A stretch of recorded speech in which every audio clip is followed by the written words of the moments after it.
selon toute probabilité, qui a le plus de chances de recevoir votre aide?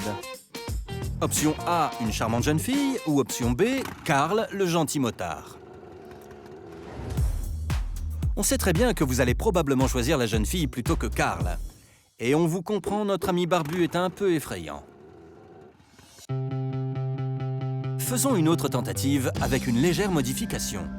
Le principe est le même. Qui allez-vous aider? Option A, E.T. ou option B, le motard? Bien évidemment, c'est une question un peu idiote. Mais c'est pour appuyer notre démonstration. Par rapport à une créature venue d'une autre planète, Karl n'a pas l'air si terrible. Alors, que s'est-il passé?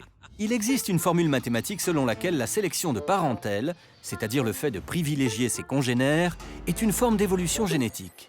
Mais cette formule permet également de déterminer envers qui vous allez manifester de la compassion. Vous ne me croyez pas?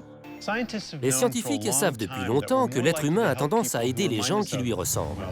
Nos ancêtres partaient du principe que ceux qui avaient la même apparence qu'eux faisaient probablement partie de leur famille. Donc, en les aidant, ils favorisaient l'avancée de leur propre code génétique. Alors, quelle est cette équation magique?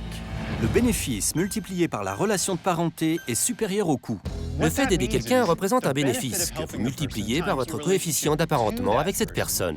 Si le résultat est supérieur à ce que cette démarche vous coûte, votre cerveau vous dira automatiquement de l'aider. Posez-vous la question. Est-ce qu'il est plus probable que vous aidiez votre famille et vos amis plutôt qu'un inconnu? Oui, évidemment. Le bénéfice potentiel est largement supérieur au coût si vous aidez quelqu'un de proche. Cette formule explique la possibilité de compassion envers autrui.